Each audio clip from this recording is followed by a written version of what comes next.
د اختر شپه د آخري روژې ماښام لا نه و، په کټ کې ناست وم خفه غوندې وم. ځان راته داسې ښکارېده ملګرو لکه چې ورک د قافلې نه یمه. د خپل کور خلک راته هم حیران وو.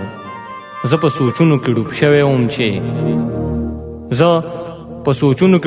وم چې ناګهانه 10 کلن بچی مې په منډه منډه زما خواله راغی.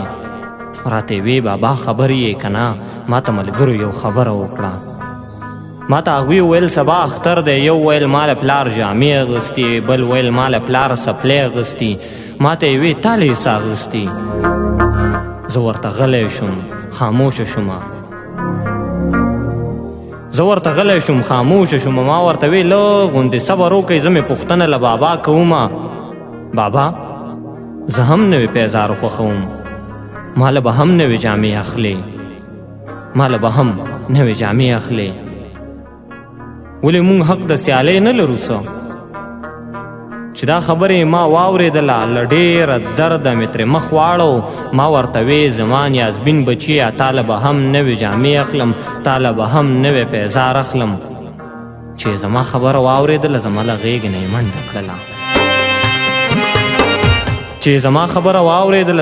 غېږې نه یې منډه کړله. خپلو ملګرو ته یې چغه کړله چې مې د کور دروازه خلاصه کړله. ما خپل بچی په وینو سور ولیدو. ما چې په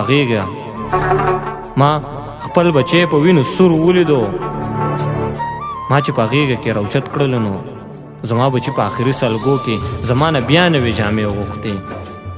بلها علم مې دروازې له راغې، د چا د لاسه چې په ویر اخته وم هم هغه خلکو راله ډاډ راکوو. ما خپل شهید بچی سینې ته جوخت کړو.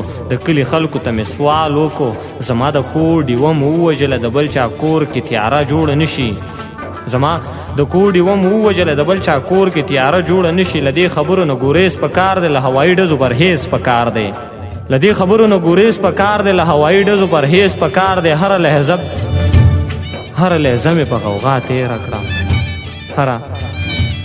مې په غوغا تېره کړه، د اختر شپه مې په ژړا تېره کړه.